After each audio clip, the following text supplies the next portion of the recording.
to my latest podcast episode called From Books to Breakthroughs.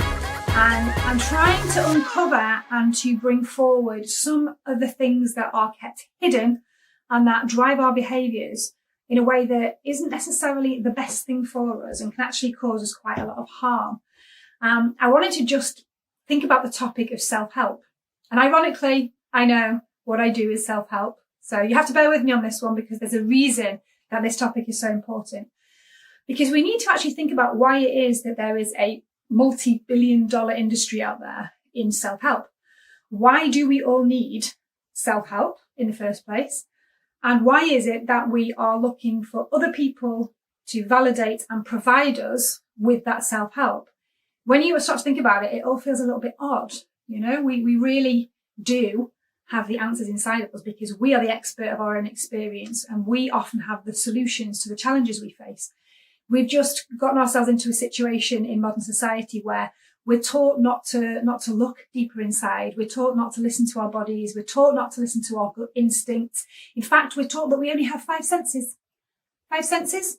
I think not. If you think about your 6th sense, and I don't mean the film where you can see dead people, although you may have that particular talent, I don't know.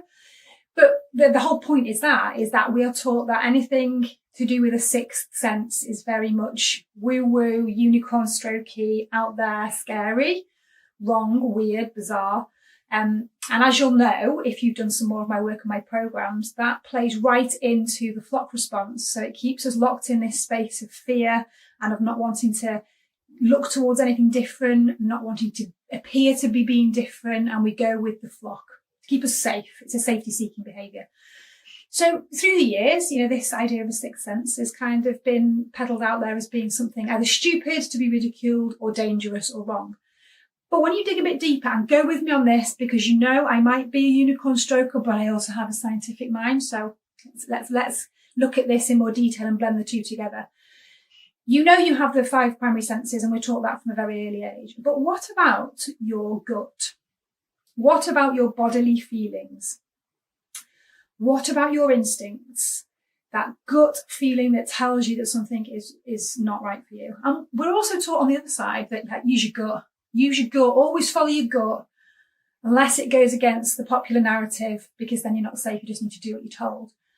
And a lot of my work has been based on this, and especially in schools, I do a lot of work within education and within schools, but also within businesses and within family units and communities, is that we have this strange belief that if our gut instincts tell us something is wrong, we need to override that if other people want us to do something different.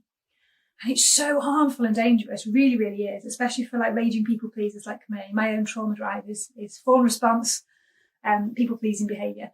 And it's really at odds with the way that we live, because your body will tell you. You know this. When I'm speaking these words, you're probably going, actually, yeah, my guts. I feel sick when I have to do these kind of things. Or I've had that this week when I just felt that this was so wrong, but I haven't got a choice. I don't have a choice. I have to go along with what other people expect of me. Other people's perceptions of me are important. Can't rock the boat. Just anything for an easy life. Don't put your head above the parapet, all that stuff. And I get it. I understand that. I understand how it works. I've made it my business to look over the last decade into psychology and human behaviour. Fascinating topic as a species. We're just batshit crazy, honestly. But when you start to think about it in terms of your own life and the impact it has on your life, if you think about all of the times that you've done something that's gone against what you really feel in your body and how that's panned out, all the times that maybe you've made yourself ill, worrying about something or thinking about something that's just so at odds with your values and what's important to you or what you need, it's quite an interesting topic to consider. And it's the reason that we are all addicted to self-help trends. And my ironic position is, yes, this is what I do, and this is my life's purpose, my passion. But what I really want, and when I'm coaching, when I'm in a space of coaching, and it's really difficult not ending up in these codependent relationships because everyone's just so broken and battered, and everyone needs things. And half of us are raging fixers from our own childhood traumas, and half of us are needing fixing because we don't believe we have any power. And it's just a recipe for disaster, isn't it?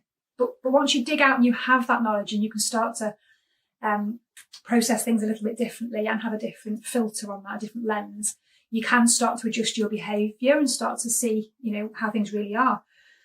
And in the coaching spaces, when I'm kind of working with people, I think, I don't want to see you. With the greatest respect in the world, my driver is not financial, much to my detriment and my family's detriment. I realise that you need money. You need money to survive, and money's lovely, and I would like a lifestyle that I feel I deserve and my family deserve. But my main driver isn't and never has been how many zeros in the bank account. It just isn't. I'm trying to work on that. It is one of my blockages and one of my challenges and one of my own trauma responses and around self-worth. And you'll get it when you listen to or watch my story, and if you join me on some of my programs, you'll get it. But that being said, my passion is the effect and the ability to live out my purpose, which is to stand in my particular role in my community, pass on my wisdom. And that's what drives me. And that's what drives me to make this content and to get it out there. So in terms of coaching, the Human Givings Institute, I've been doing some training with them, and their philosophies are great, sort of effective brief psychotherapy. I want you in and out in 4 sessions, 5 sessions maximum. I want to help you, give you some tools to uncover what the hell is going on, bring some stuff that's in the darkness into the light so that you're aware of it. My special superpower is shadow work. And then you can pop along on your merry way and live an amazing life. That's my purpose. I don't want to end up in relationships with people where I have to rely for the next 20, 30 years on having weekly therapy sessions so that you can pay my mortgage. That feels unethical. And I've spoken to lots of people in the industry, lots of psychotherapists, counsellors, psychiatrists, and the very older school methods. And it's so interesting. It's another topic, actually. I might do this as another topic and invite some of my friends in from the field. There's a lot of toxic spaces out there. And for those of you who aren't, which will be many of you, aren't aware and aren't in the industry, and at the risk of pissing some people off, which I'm not a community disruptor for nothing, there is a lot of toxicity in the industry when it comes to coaching and counselling and therapies, because it's big business. And I don't mean that everybody is just trying to make a buck out of other people's misery. Some people are. There's some really unethical practitioners out there, but most people really, really want to be making a difference. However, we're in this danger zone of having something called countertransference. If people aren't doing their own shadow work and they're coming to the table with this trauma drive of being a fixer, and I've done training before with psychiatrists, really helping their field, who melt like a puddle in the corner when they have to do some inner work themselves. And that kind of makes me think, oof, there's a difficulty, isn't there? And luckily there's frameworks out there and there's really good supervision in the spaces, but there's a lot of people who are driven to work in the helping industry out of a deep needed desire to be chosen, to be loved, to be validated, to distract themselves so much from their own stuff because they cannot work on the stuff that's going on for them, but they can take on other people's stuff and they can kind of work through their stuff through others, which is called countertransference. So I think there's a big business to be made out of this, and not everybody is aware that that's what's happening. I've done this myself, and it's part of my work to get out of that space, which is why I'm doing a lot of digital stuff now. Someone wants to pay you to come and have a therapy session or to come and do something to help them feel better. They feel better at the end of it. You feel great because you've done something valuable and they think you're amazing. Win-win, right? I don't know about that. I don't feel like it is. I feel like people shouldn't be miserable. People shouldn't be unhappy. People shouldn't be feeling so terrible that they need to look to somewhere or someone else to be fixed. And I think if we can get into this zone where we're all playing a part and there's no hierarchy, there's as little ego as possible, healthy ego, because ego is not a bad thing. Looking after yourself and protecting your identity is great, but healthy, balanced ego where everybody's status is recognised, everybody's contribution and part to play is valued and recognised, then we can actually all help and support each other. And it's in other cultures, if you look in other cultures, they deal with things very differently. And if somebody is struggling with their mental health, it's a very temporary thing. They're experiencing something and that will be supported, and then they will move on and experience something else. Whereas we tend to like to just slap labels, like, here, have a label, and you can carry that around with you forever. And you're probably going to end up with a few more because there's some more labels that go quite well with that one that we like. And there's also some really snazzy meds that go along with that label, which, I'm really sorry, but it makes us quite a lot of money. Controversy. And then there's also all these really good therapies out there. So if you have that label on you, then we've got a good if you make it a good 40, 50 years ahead, that we can all make some money and the economy will keep going round. So this is great. Why would we not put labels on people? Another topic that we're going to go through is labels. So when we have these labels that others impose on us or we impose on ourselves, we get stuck in this space and in this belief that this is who I am as a person. I'm an anxious person. I am a depressed person. I am a sad person. I'm an angry person. All those things. And then when that happens, then we think, well, I clearly I'm not good enough. This is who I am and I can't do anything about it. I don't have any control or any choice over this. Therefore, somebody else or something else is going to provide me with a solution to help me feel not so crap in my own body. Okay, following along, is that making sense so far? And when we operate this way and we have these two different things, the fixers and the things that can fix and the people who need fixing, we're in a really toxic environment. What we need tools, and we need trained people and people who are actively working on their own shit and really trying to keep the balance right, to help shine a light on some of this stuff, teach people what's going on in their brains and their bodies, and provide some tools. You know, the whole teach a man to fish analogy, the metaphor.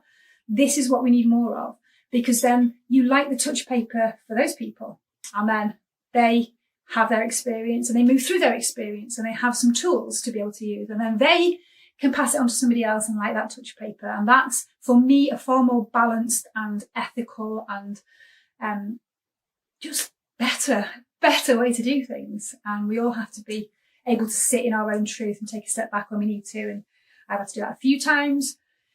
Not feeling it at the moment. It's not an appropriate place for me to be out doing things because I need to have an experience right now. My body's telling me that something's not right and I need to learn and I need to grow. I'm going to tell you a story actually about a lobster, which we won't do that today. We'll do that another day, so you can look forward to that. But it's all around growth. So recognising what your body's telling you, thinking, no, something's not feeling right. My body's telling me something. My sixth sense, which of course we all have, is telling me that something's not right.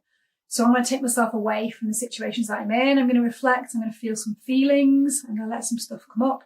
And then I'm going to find some tools to be able to solve my own problems and to be able to empower myself, reclaim my power, take some control back and work out what it is I need, what I want, where I'm going to go next. That's so powerful, you know.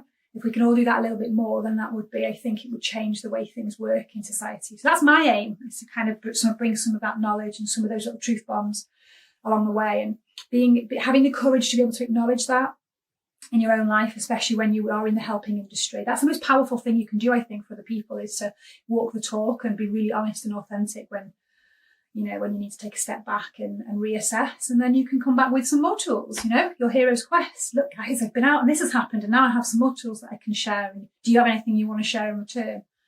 It just feels like a better space to be. So that's my musings on that topic. This is why we are all addicted to self-help trends of some description, because they make money. They keep us in these codependent relationships and they allow for a lot of counter-transference, and the people who are in the field are able to work through some of their stuff in the way that feels comfortable to them.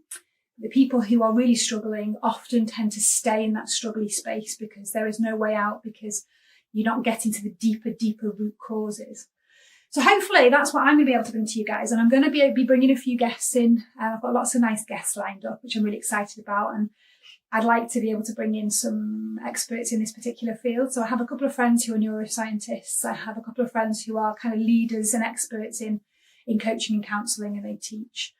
And psychotherapists. So I'd really like to have some good conversations about this. So stay tuned for more and we'll delve a little bit deeper. But for now, I just want to remind you that you are absolutely smashing it. You're here, you're getting through the day. And if it feels crappy sometimes, that is okay. You're allowed.